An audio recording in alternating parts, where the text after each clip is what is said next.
Hola, bienvenidos a este tiempo manantial en casa. Un saludo muy especial desde acá, desde nuestra congregación. Los invitamos para que se dispongan en este día, para que tengan listos su cuaderno de apuntes, para que tengan listo su lapicero y sobre todo para que tengan dispuesto su corazón. Un saludo muy especial a todos aquellos que nos ven desde el exterior. Un saludo muy especial para las personas que están allá en España, para las personas que están en Francia, para las personas que están en Chile, desde todos los países que nos ven. Muchas gracias, les mandamos un fuerte abrazo y bienvenidos a este tiempo que se llama Manantial en Casa. Señor, tú eres todopoderoso y grande, Dios, y tú vas delante de nosotros como ese poderoso gigante. Iglesia, tú te puedes levantar allá donde estás en casa en este día y saber que Él está peleando por ti. Nuestro Dios está peleando por nosotros. No estás solo, no estás sola. Dios va como poderoso gigante delante de ti. Y ahí puedes con tus palmas aplaudir, levantarte del asiento donde estás y cantar con nosotros. ¡Hey!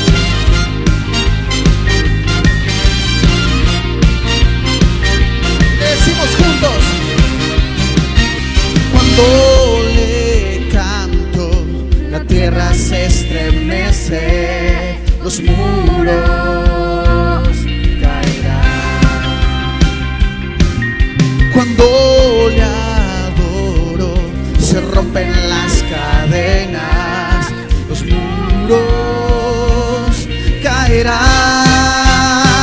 Todos los muros caerán, los muros caerán. A sonar mi cántico caerán. Los muros caerán, los muros caerán. Con gritos de júbilo caerán. ¿Cuántos lo creen allá en casa? Que se caen los muros en tu vida, en tu familia, en tu ministerio, en tu empresa, en todo lo que eres tú.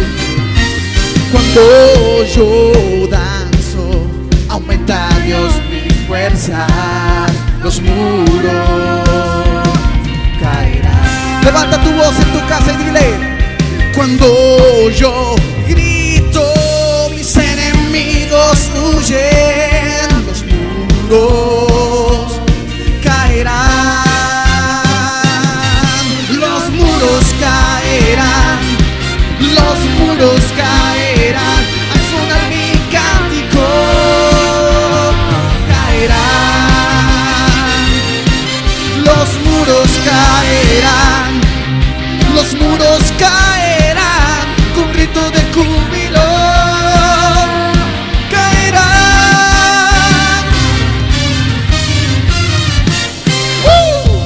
¿Cuántos allá en casa pueden dar un grito de guerra en este momento y saber que Él está peleando por ustedes?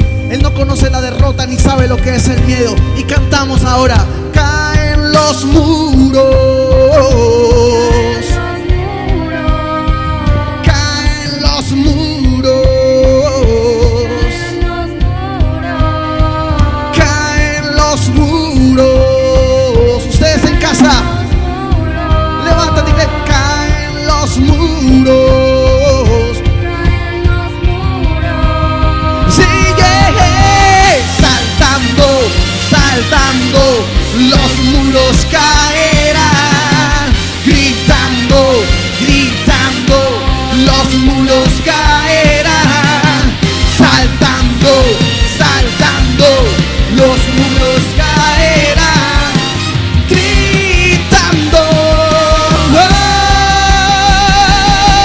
los muros caerán, los muros caerán.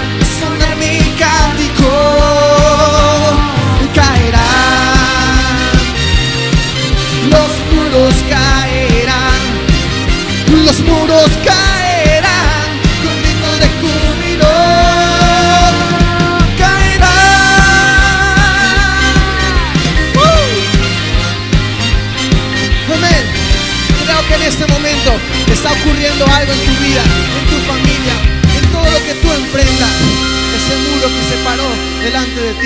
es derribado en el nombre poderoso de Jesús.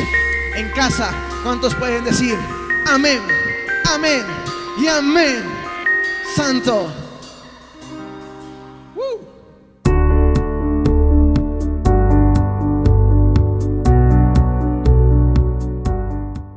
Hola, bienvenidos a este tiempo de ofrenda, tiempo de bendición, tiempo de adoración para nuestro buen Dios. Y mi esposo tiene una palabra de bendición para cada uno de nosotros. Bueno, dándole la bienvenida a cada uno de mis hermanos, deseándole lo mejor de parte de Dios. Entonces ahora vamos a la palabra de ofrenda que está en Filipenses 4, 12 y 13. Dice el 12, sé vivir humildemente y sé tener abundancia en todo y por todo estoy enseñado, así para estar saciado como para tener hambre, así para tener abundancia como para padecer necesidad. Todo lo puedo en Cristo que me fortalece. Entonces, mis hermanos, recordarles que en esta situación que estamos pasando, sabemos que la mano de Dios ha estado allí. Entonces, recordarles que no desfallecer, que fortalecernos cada día en Él, porque Él es el único que nos puede sacar de esta situación. Entonces, mis hermanos, vamos a orar por las ofrendas. Creo que cada uno tiene su ofrenda allí. Vamos a darle gracias a Dios por todo lo que Él ha hecho durante todo este tiempo y durante lo que hemos vivido. Bueno, Señor, te damos gracias en esta hora por tu bendición, Señor. Gracias te damos por tu bondad, por tu misericordia, porque tú has sido bueno, Señor, hasta hoy.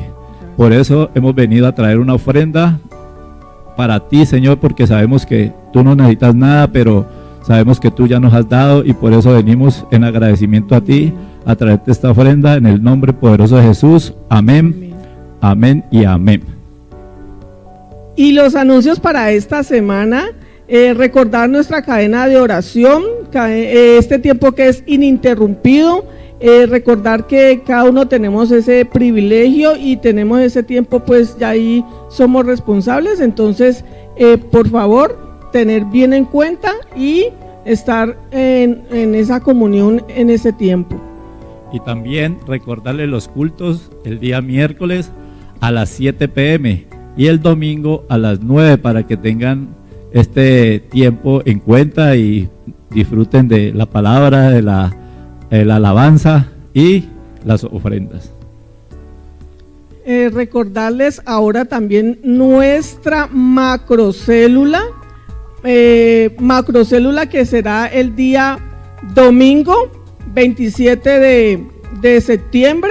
Es un tiempo donde todos vamos a estar unidos y pues la fecha no la tenemos, la hora no la tenemos, pero con el líder va a estar allí atento para poder estar en este tiempo tan especial. Y recordarle también a los jóvenes que ya tienen el culto el día sábado a las 6 de la tarde. Entonces tienen que inscribirse. Ellos les van a dar, los líderes y los pastores les van a dar un link para que ustedes se puedan inscribir y poder estar en este tiempo especial que Dios tiene para cada uno de ustedes. Sabemos que son 50 personas, entonces para que peleen por ese puesto que les va a tocar. Y también recordarles la macrocélula el 26 de septiembre, en la cual allí va a haber un tiempo especial de parte de Dios para cada joven y que lo puedan recibir, porque sabemos que han estado mucho tiempo sin recibir de parte de Dios esa palabra para cada uno de ellos. Y recordar también nuestro tiempo de Facebook Live, un tiempo poderoso, un tiempo donde estamos interactuando, donde dejamos nuestras peticiones y saber de que Dios las está escuchando y que en ese tiempo pues es de alabanza, de adoración. Y para mí personalmente ha sido un tiempo muy bonito, un tiempo donde inclusive ya recibí respuesta de una petición que coloqué allí. Entonces no se lo pierda, de verdad que vale la pena sacar este tiempo. Y ahora los dejamos con el hermano Cristian García, que tiene una palabra de parte de Dios. Dios les bendiga.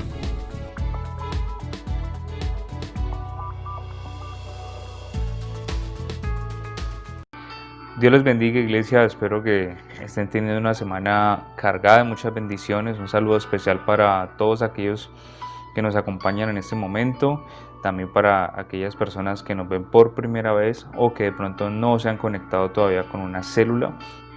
Bienvenidos todos. En este momento quiero compartirles un tema que he titulado Amorosa Soberanía. Y quiero invitarles a que me acompañen al libro de Daniel en el capítulo 4, verso número 35. Daniel 4:35 en la Reina Valera contemporánea dice: todos los habitantes de la tierra son considerados como nada. El Altísimo hace lo que Él quiere con el ejército del cielo y con los habitantes de la tierra. Y no hay quien pueda impedírselo, ni cuestionar lo que hace. En Daniel 2:20 y 21 dice: y dijo Daniel: bendito sea por siempre el nombre de Dios, porque tuyos son el poder y la sabiduría. Tú cambias los tiempos y las edades, y a unos reyes los pones y a otros los quitas. A los sabios y entendidos les das gran sabiduría. Yo le invito a que cierre sus ojitos ahí donde usted está. Vamos a pedir al Señor que sea Él hablando a nuestro corazón, a nuestra mente, a nuestro espíritu, y que sea Él quien ponga el entendimiento de su palabra. Padre, en esta hora, Señor, te damos gracias. Gracias por la oportunidad, Señor, de acercarnos a tu palabra, Dios. Hoy lo hacemos con un corazón dispuesto, Señor, con una actitud respetuosa, Señor, honrando tu palabra, Señor, sabiendo, Señor, que a través de la Biblia, Señor, tú nos hablas cada día, Dios. Hoy queremos escuchar tu voz a través de tu palabra, Señor. Danos por favor el entendimiento, Señor, para comprender las Escrituras, así como lo hiciste con tus discípulos, Señor, con los 12, Señor, en el momento en que te presentaste allí, Señor, cuando ellos estaban orando, Dios, después de que resucitaste. Danos ese entendimiento de tu palabra, no solo hoy, Señor, sino cada vez que nos acercamos a ella, Dios. Te lo pedimos en el nombre de Jesús. Amén y amén. Cuando nosotros pensamos en la soberanía de Dios, cuando viene a nuestra mente ese término o esa frase, la soberanía de Dios, pensamos en varias características que tiene Dios o que en su soberanía. Entre ellas encontramos que es el único y verdadero Dios, no hay otro fuera de Él. Lo que nos enseña la palabra y lo que hemos podido evidenciar, lo que hemos podido vivir nosotros.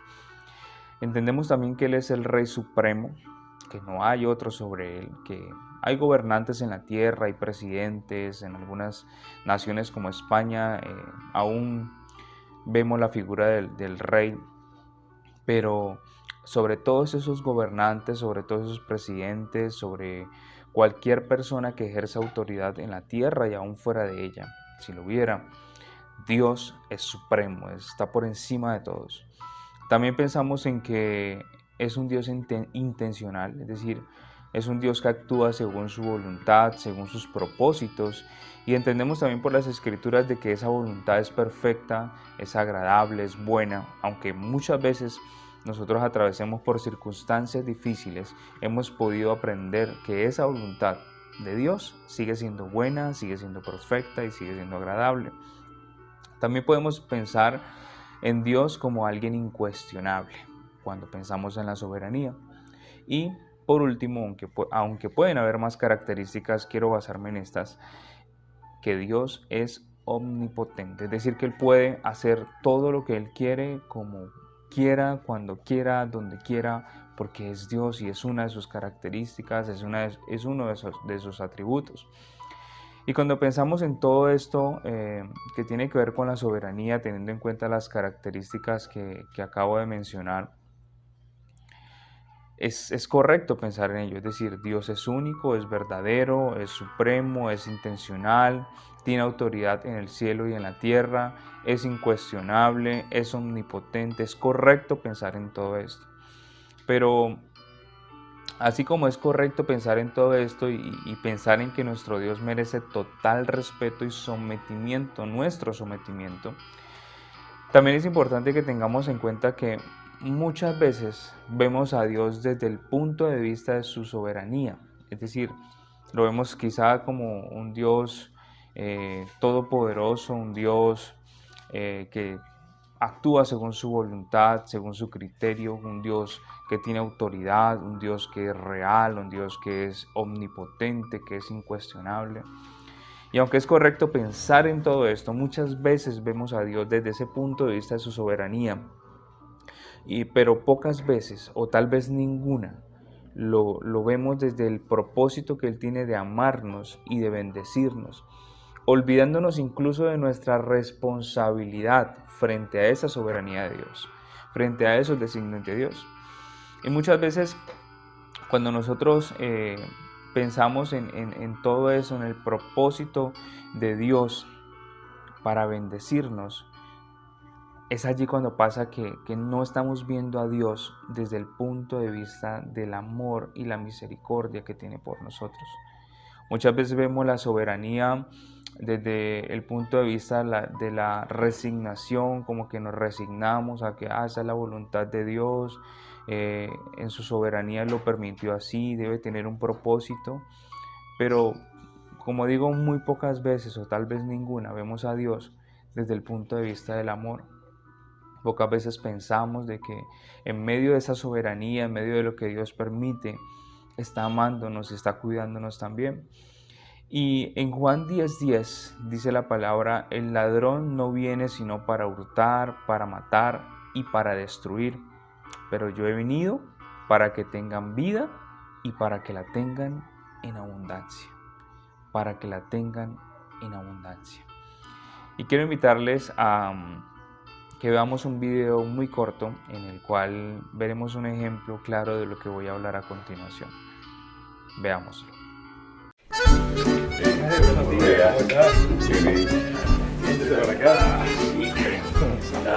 ¿Cómo estás? Bien, bien.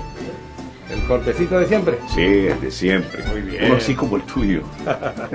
Excelente. La familia, el trabajo. Todo el mundo bien, gracias a Dios. Muy bien.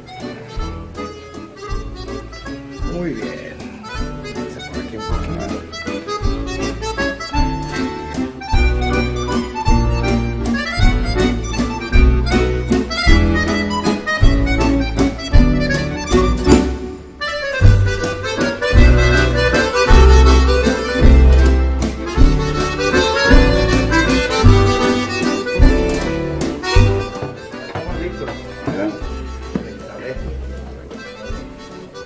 Una limpiecita por acá y ya vamos a estar listos. ¿Sabe una cosa?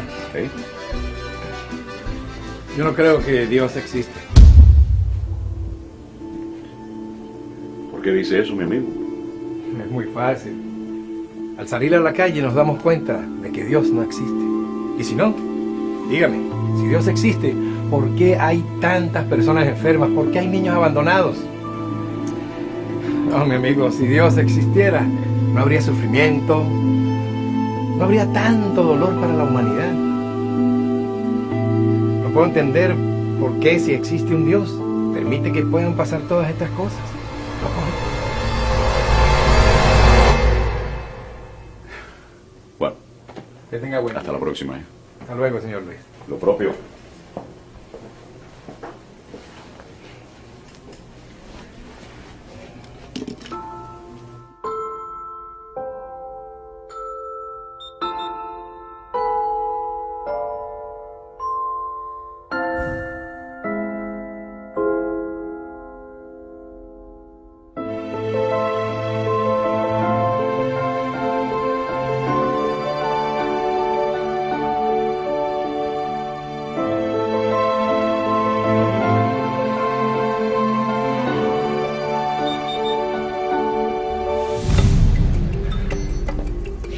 ¿Sabe una cosa?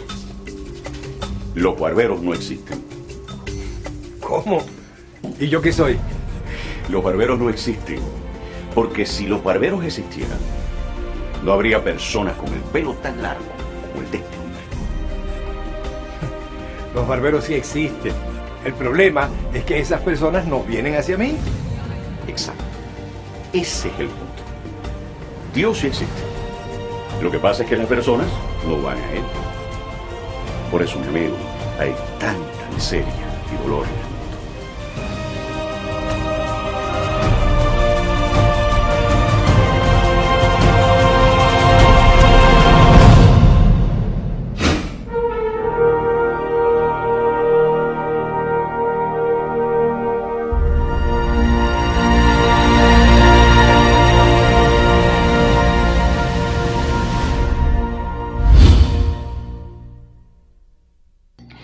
Bueno, y como veíamos en el video, o en este video, vimos algo muy importante que nosotros muchas veces olvidamos dentro de la soberanía de Dios, y tiene que ver con nuestra responsabilidad frente a esa soberanía.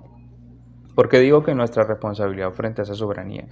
Acabamos de ver un ejemplo claro, donde hay alguien que está cuestionando a Dios, está cuestionando la existencia de Dios, o si bien Dios existe, está cuestionando su interés por la humanidad. Y seguramente tiene argumentos sólidos, argumentos muy fuertes con respecto a este tema, porque lo que él plantea es acerca de cómo se ve de pronto el tema de la pobreza, de la miseria, del sufrimiento de la humanidad. Y la pregunta es, ¿dónde está Dios en medio de todo este sufrimiento? ¿Por qué Dios permite que pasen estas cosas? O bien Dios no existe, o si existe, no está interesado para nada en la humanidad. Es lo que plantea este cuestionamiento. Pero vemos cómo el Señor ilumina también a esta persona que está dramatizándola como cliente. Y vemos cómo se plantea entonces que el problema no es que Dios exista o no exista, o esté o no esté interesado en la humanidad, sino que nosotros no nos acercamos a Dios en busca de ayuda y no dejamos que sea Él el que nos guíe. Leíamos hace un momento en Juan 10:10 que el enemigo tiene 3 propósitos claves, contundentes: hurtar, matar y destruir. Ese es el propósito que el enemigo tiene para la humanidad.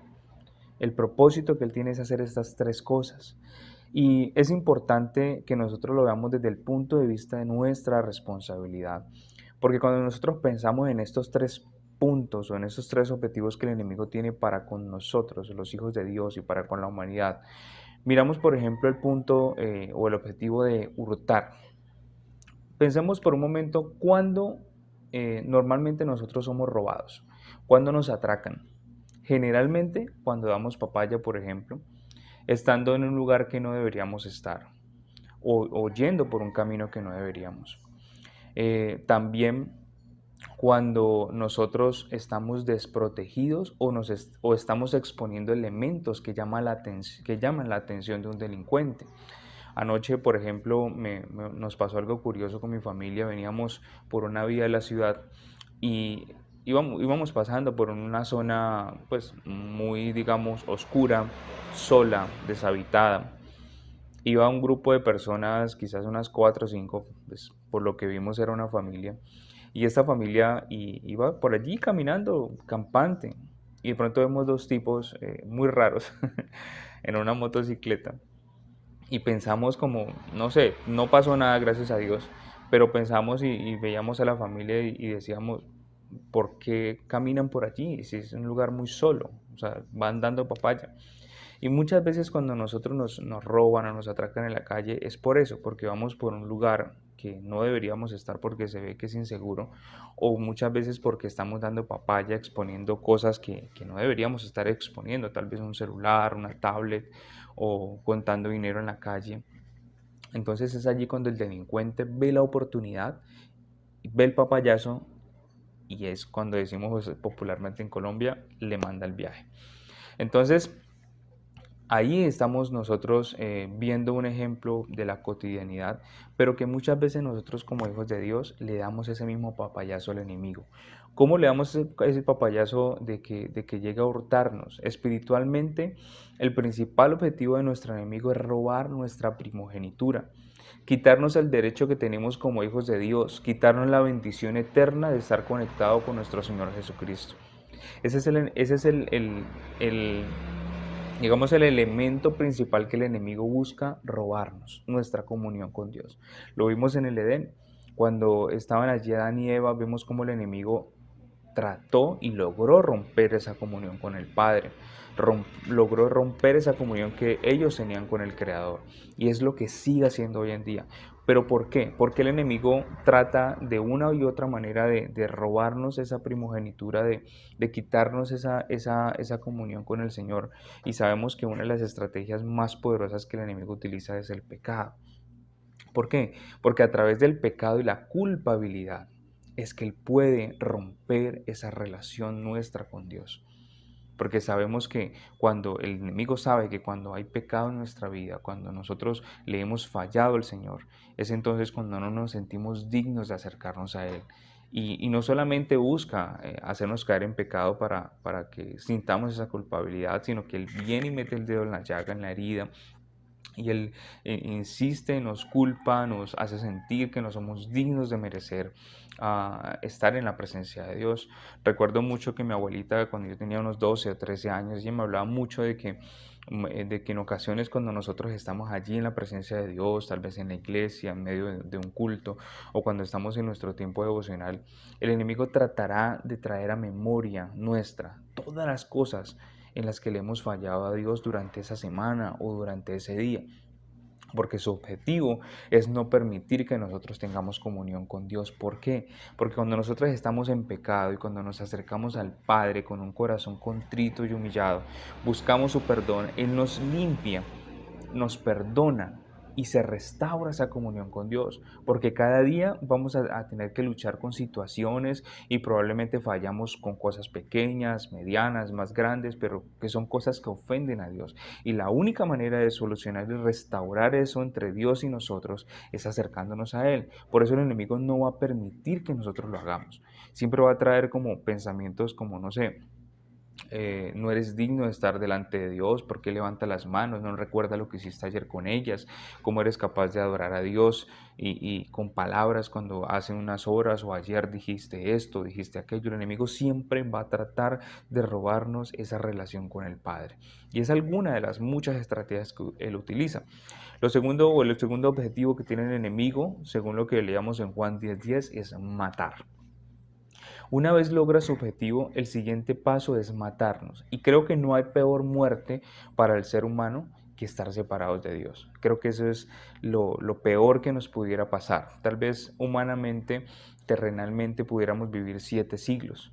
Pero si no estamos conectados con Dios, si esos 7 siglos no los vivimos de la mano del Señor, no tiene ningún sentido. Si los vivimos 2, 7, 2000, 3000, 2 millones de siglos, no tendría sentido si nosotros no estamos conectados con nuestro Dios. Y es lo segundo que el enemigo busca hacer. ¿Cuántas veces cuando pensamos en un hurto en lo natural, cuando nos roban nuestras pertenencias, en un celular o lo que sea, cuántas veces cuando el delincuente no está satisfecho con lo que encuentra, sencillamente porque está loco, muchas veces hay personas que lo hacen drogados, o por simplemente la ira de no haber encontrado algo de valor, terminan hiriendo a su víctima o muchas veces matándola. Y resulta que el enemigo no solamente trata de robarnos, sino que también trata de matarnos, porque él sabe que cuando logra separarnos de Dios, estamos perdidos. Y el tercer objetivo que tiene el enemigo es destruirnos. Cuando ya ha logrado robar la relación con Dios a una persona, cuando ha logrado matarlo, secarlo poco a poco, es allí cuando intenta destruir la vida de esa persona. Y después de que llega la destrucción, después de que llega la muerte, la separación de una persona, cuando se separa totalmente de Dios, es allí cuando lo único que espera para esa persona es un panorama de destrucción y desolación. Ahora, vemos estos 3 objetivos que tiene el enemigo cuando piensa en nosotros, cuando nos ataca, cuando se acerca a nuestras vidas, que viene a hurtar, a matar, a destruir, y que el objetivo finalmente que él tiene es dejar en nuestras vidas un panorama de destrucción y desolación. Es cuando nosotros comprendemos que el enemigo no puede lograr estos 3 objetivos si nosotros no se lo permitimos. Hay cosas que Dios permite en nuestras vidas, hay cosas que en su soberanía Dios permite porque necesita formarnos. Pero cuántas otras dependen de nuestra responsabilidad, depende de lo que nosotros le permitimos al enemigo. Y es allí cuando nosotros terminamos dándole gusto al enemigo al ver la soberanía de Dios con resignación. Porque tal vez vemos a un Dios que no está interesado en amarnos, en cuidarnos, sino que está interesado en un propósito, y si para cumplir ese propósito tiene que, perdónenme la expresión, pero tiene que estropearnos, lo hace. Es eso lo que el enemigo quiere que nosotros veamos. Pero cuando nosotros pensamos o mencionamos esa frase soberanía de Dios, dándole ese gusto al enemigo, es generalmente cuando estamos atravesando un momento de dificultad, como si fuese un propósito de Dios el que nosotros atravesemos el desierto, como si Dios le diera gusto que nosotros atravesáramos desiertos. Yo lo quiero ver, a ver cómo reacciona. Dios no lo hace con esa finalidad. Cuando Dios permite que nosotros pasemos por un desierto es porque es necesario que lo hagamos. Y si Dios lo permite es porque hay un propósito eterno. Y ese propósito eterno está muy ligado en formar nuestro carácter. Porque cuando Dios logra formar nuestro carácter, nos está llevando a la estatura de Jesucristo. Nos está llevando a lograr esa estatura que Él quiere que nosotros tengamos. No lo hace con la finalidad de mirar, de probar, de experimentar, a ver cómo reacciona el ser humano si lo vas a atravesar pruebas. No lo hace con esa finalidad. Cuando Dios en su soberanía permite que nosotros atravesemos dificultades, lo hace porque está pasándonos por el horno, así como se pasa el oro por el horno, para quitar la escoria, para quitar lo que no le sirve ni a Él ni a nosotros. Es con esa finalidad que Dios lo hace. Dice lo que leíamos en Juan 10:10, en la parte B, hay algo muy importante que es lo que muchas veces olvidamos y nos dejamos llevar por el enemigo y permitimos que Él nos robe, que Él nos mate, que Él nos destruya.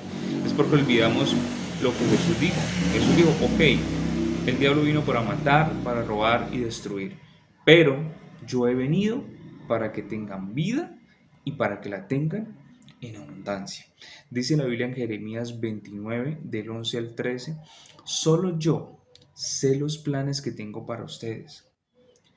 Son planes para su bien y no para su mal, para que tengan un futuro lleno de esperanza. El versículo 12 dice, entonces ustedes me pedirán en oración que los ayude y yo atenderé sus peticiones. El versículo 13 dice, cuando ustedes me busquen, me hallarán si me buscan de todo corazón. Si ustedes me buscan de todo corazón. Y siempre, siempre los planes de Dios, como leíamos hace un momento, son planes para nuestro bien. Siempre. El Dios, cuando dice, solo yo sé los planes que tengo para ustedes, está diciéndoles como cuando muchas veces papá o mamá, yo recuerdo que mamá me lo decía muchas veces, yo sé por qué se lo digo, hágame caso, yo sé por qué se lo digo, ¿sí? Porque muchas veces papá o mamá nos dan una instrucción, nos dan una orden, y nosotros muchas veces tratamos de cuestionarla o tratamos de cierta manera abstenernos de cumplirla porque no sabemos el propósito que tiene papá o que tiene mamá con esa decisión o con esa instrucción que nos está dando. Y lo mismo pasa con el Señor. Dios sabe, solamente Él sabe los planes que tiene para nosotros. Y si Dios en su soberanía permite cosas en nuestras vidas, es porque Él tiene un plan perfecto, porque Él tiene todo programado, porque es un Dios intencional, porque es un Dios de propósitos, porque es un Dios que tiene claro hacia dónde vamos nosotros, porque es un Dios que no nos tira a experimentar, porque es un Dios que no nos pone ahí como para mirar cómo reaccionamos o cómo se desenvuelven las cosas. Cuando Dios permite que pase algo en nuestra vida es porque hay un propósito que está detrás de eso y porque es necesario que nosotros atravesemos las circunstancias que estemos atravesando, pero que en medio de todo esto podamos ver nosotros el amor de Dios, porque como leíamos ahorita en Jeremías, los planes que Dios tiene para nosotros son planes que nos llevan a un futuro lleno de esperanza. Ese es el propósito de Dios para nuestra vida. Quizás en medio de la dificultad solo hemos visto la soberanía de Dios y la hemos aceptado con resignación, pero no con gozo, no la aceptamos con alegría. Recordemos lo que dice la palabra de Dios en 1 de Pedro 4, 12 al 13. Dice, amados hermanos, no se sorprendan de la prueba de fuego a que se ven sometidos, como si les estuviera sucediendo algo extraño. Al contrario, alégrense de ser partícipes de los sufrimientos de Cristo, para que también se alegren grandemente cuando la gloria de Cristo se revele. Si nosotros atravesamos una circunstancia difícil, Si nosotros atravesamos una circunstancia que tal vez no es la deseada, no es lo que nosotros esperábamos, pero que en medio de ese fuego Dios está trabajando en nosotros, debemos alegrarnos. Porque si las personas que gozan de un privilegio, de la gloria de Cristo, tuvieron que atravesar por circunstancias similares y nosotros las estamos atravesando, quiere decir que para nosotros también nos espera lo mismo. Si nosotros padecemos por Cristo, si nosotros sufrimos circunstancias a causa del Evangelio, a causa del Señor, a causa de seguirle, de servirle, es porque viene una recompensa para nosotros. Si quizá desde que le entregaste tu vida al Señor, has venido atravesando situaciones difíciles, personas se han ido, se han vuelto aún en contra tuya a causa de que has decidido servir al Señor, no tengas temor, porque quiere decir que vas por el buen camino. ¿Por qué quiere decir que vas por el buen camino? Porque el Señor nos enseña en su palabra de que nada de lo que nosotros suframos por causa de su nombre se quedará ahí, nada será en vano, todo lo que nosotros hagamos para el Señor valdrá y vale la pena. En alguna oportunidad supe de personas que aún en el lecho de muerte, aún cuando ya estaban por partir con el Señor, repetían frases como vale la pena gastarse para Dios.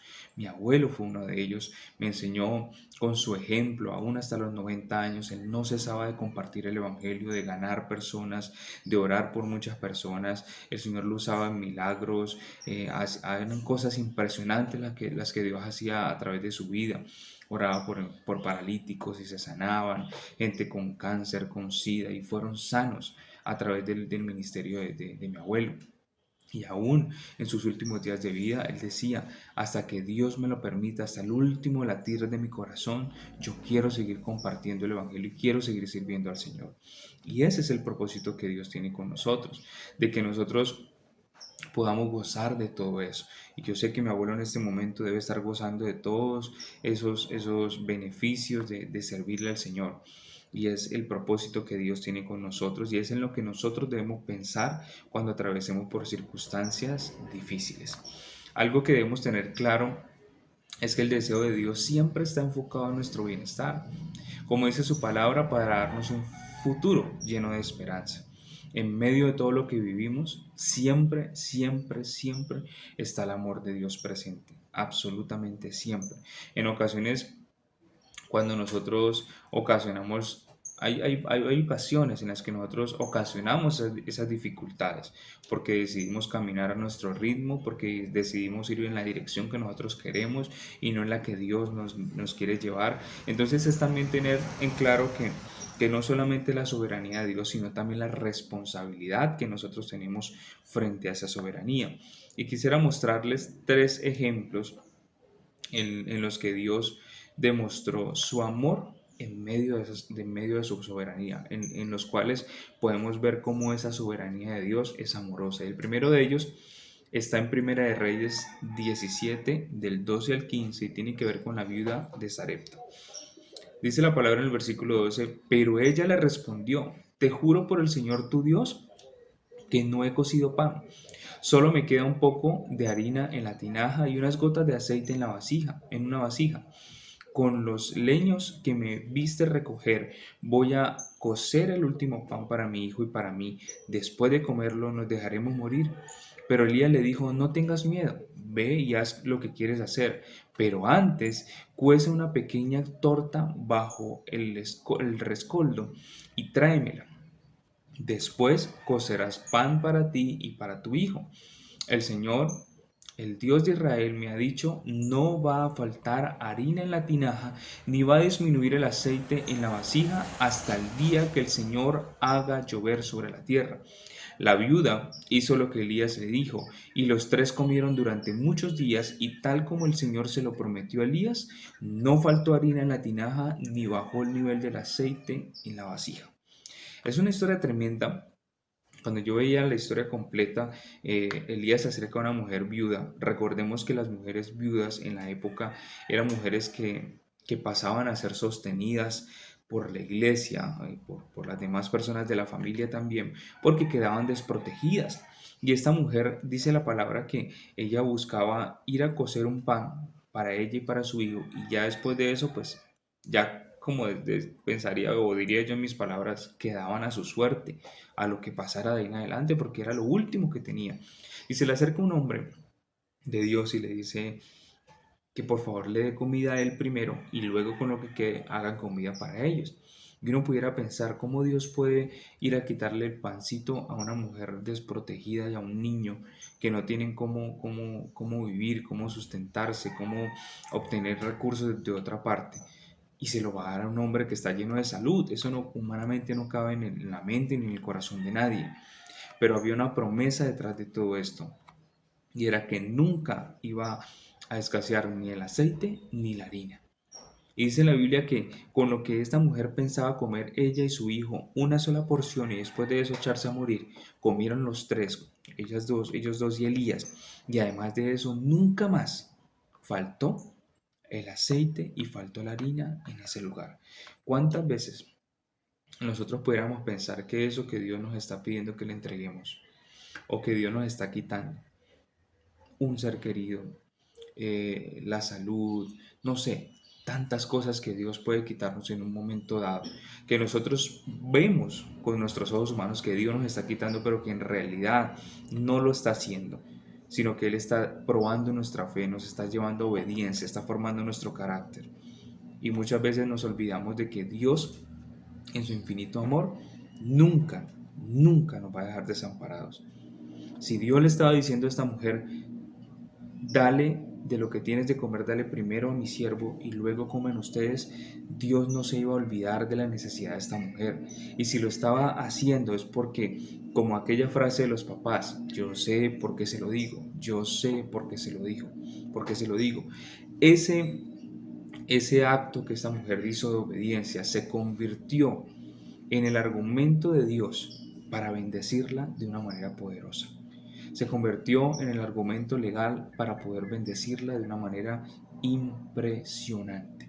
Porque bien dice la palabra que cuando nosotros sembramos abundantemente, segamos también abundantemente. Y la abundancia para Dios no tiene que ver con que demos mucho, sino con la calidad de lo que estamos entregando para Él. Y esta mujer entregó todo lo que tenía en ese momento a disposición de la obra del Señor. Vemos quizá ese contraste entre, desde un punto de vista humano vemos a un Dios inconsciente, pero vemos también desde el punto de vista espiritual a un Dios sustentador. Una persona que no tenga el Espíritu Santo en esta escena hubiese visto a un Dios que es totalmente inconsciente e injusto, pero una persona que esté llena del Espíritu Santo puede ver a un Dios que es sustentador. Lo segundo que vemos en este ejemplo es que hay unas instrucciones claras, precisas y lógicas, pero lógicas dentro de la lógica del Señor. ¿Por qué? En el ejército aprendí de que cuando un soldado cumple una orden, esa orden debe tener tres características: debe ser clara, debe ser precisa y debe ser lógica. Porque si un comandante le dice a un soldado, vaya y subas al tercer piso y tírese de cabeza, eso no es lógico, no está obligado a cumplirlo. Pero vemos en esta instrucción que Dios le da a esta mujer que hay una lógica, y esa lógica es una lógica eterna, es una lógica espiritual, es una lógica bíblica. Y también podemos ver a un Dios proveedor en medio de esta situación que estaba viviendo la viuda de Sarepta. Hay una pequeña fórmula que quiero dejarles en este ejemplo de esta viuda, y tiene que ver con la soberanía y la obediencia. Cuando tú sumas soberanía más obediencia es igual al propósito de Dios. Esta mujer aceptó la soberanía de Dios, le sumó su obediencia y como resultado obtuvo el propósito de Dios, no solamente para ella, sino también para su hijo.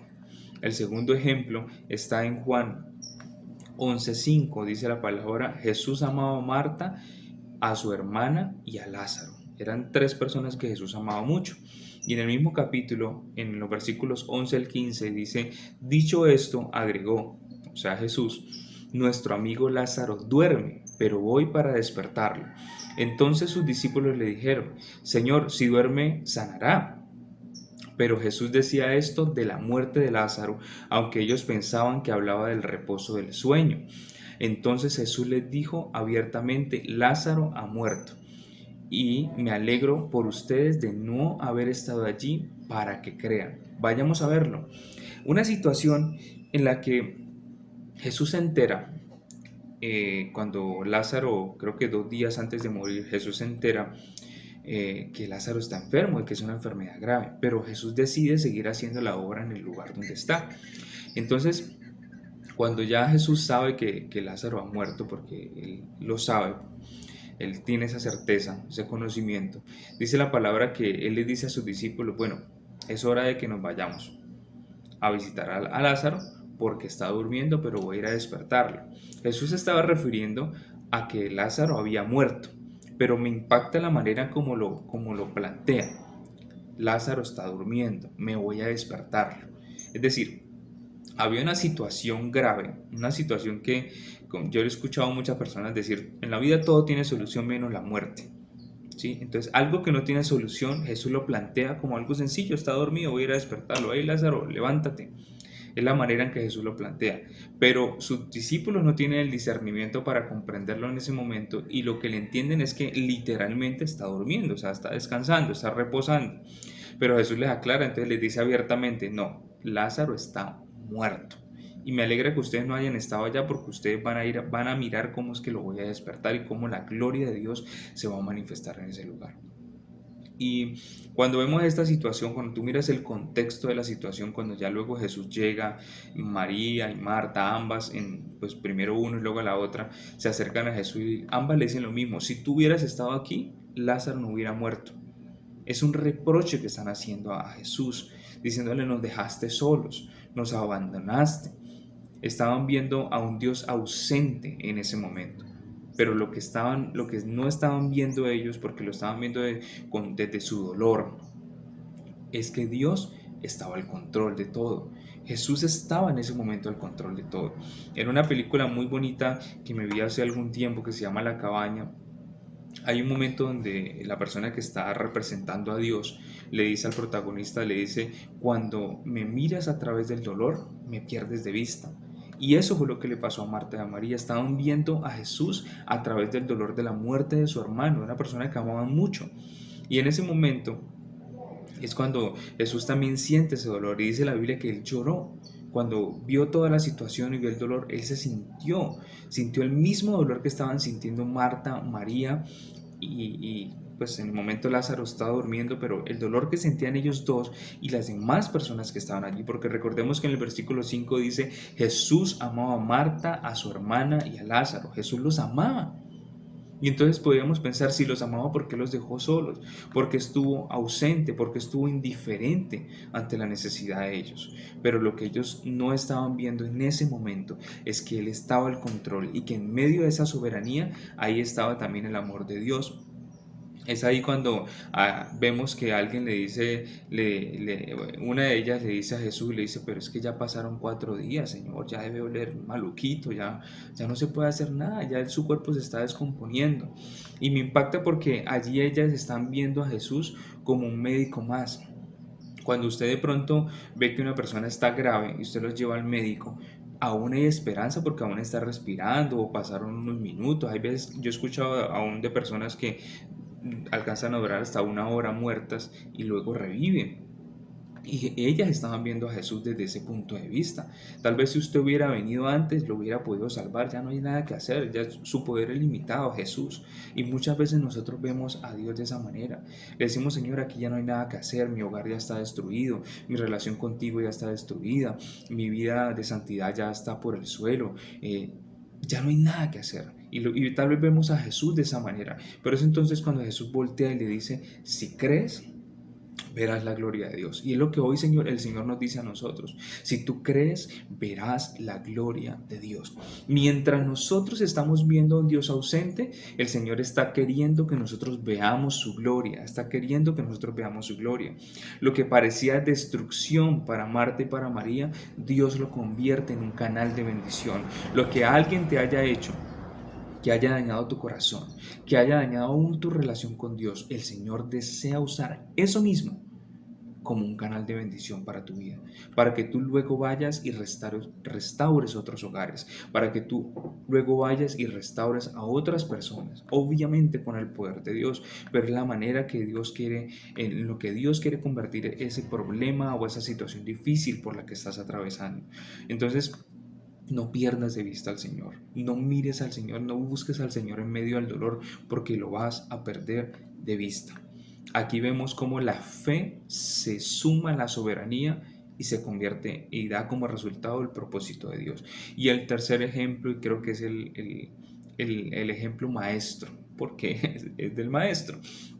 En Lucas 22, del 42 al 44, vemos la victoria de Jesús en la cruz. Y decía: Padre, si quieres, haz que pase de mí esta copa, pero que no se haga mi voluntad, sino la tuya. Se le apareció entonces un ángel del cielo para fortalecerlo.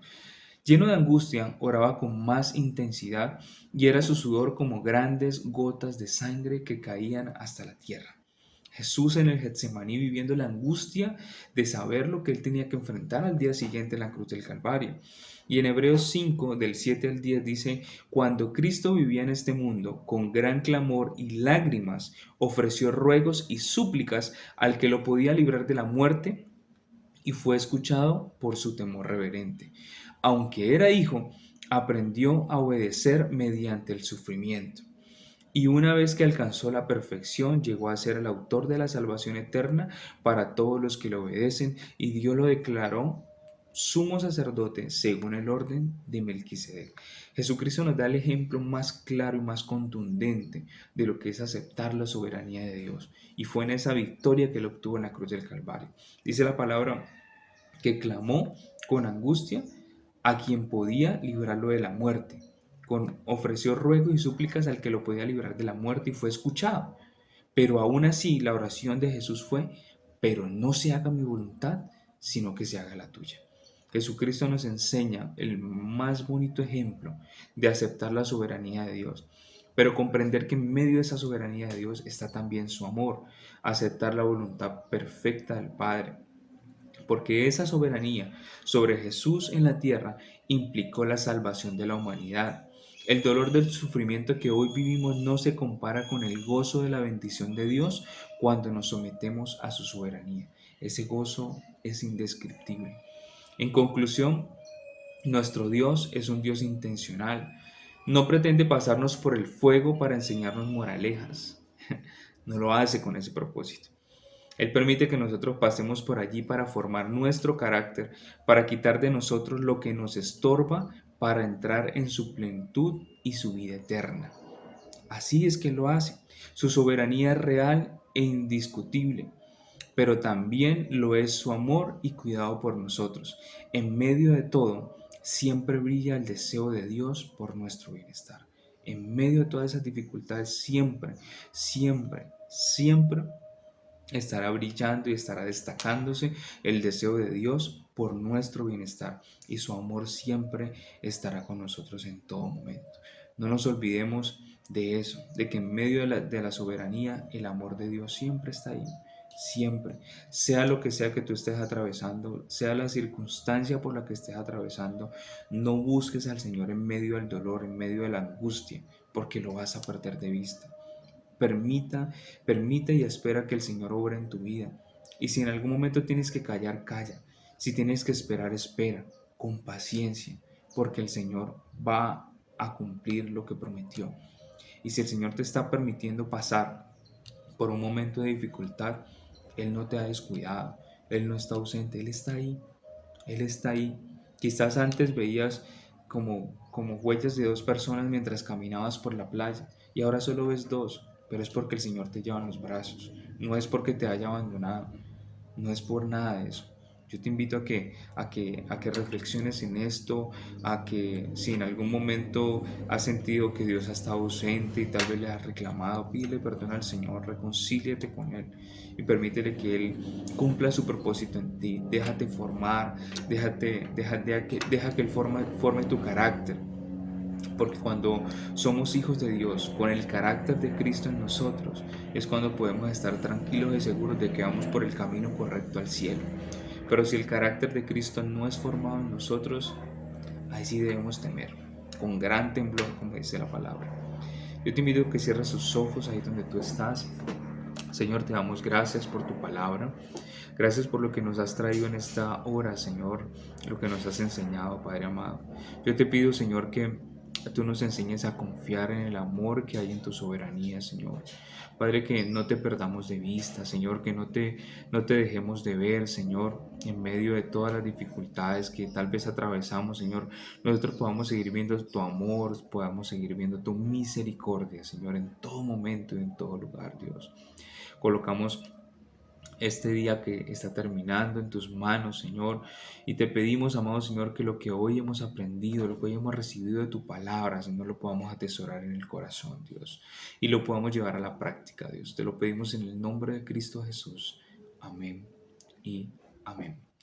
Si es primera vez que nos ves, si no has aceptado al Señor en tu corazón, si de pronto ya lo has hecho pero no te has conectado con una célula, yo te invito para que revises en la descripción de este video.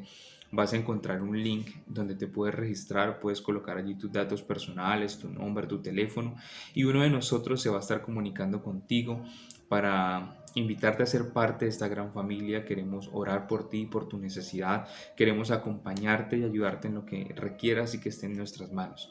Deja los datos allí y nos pondremos en contacto en los próximos días contigo. Que el Señor te bendiga, que tengas un resto de semana súper bendecido, y nos vemos por este mismo canal el próximo domingo a las 9 de la mañana. Que Dios te bendiga. Chao, chao.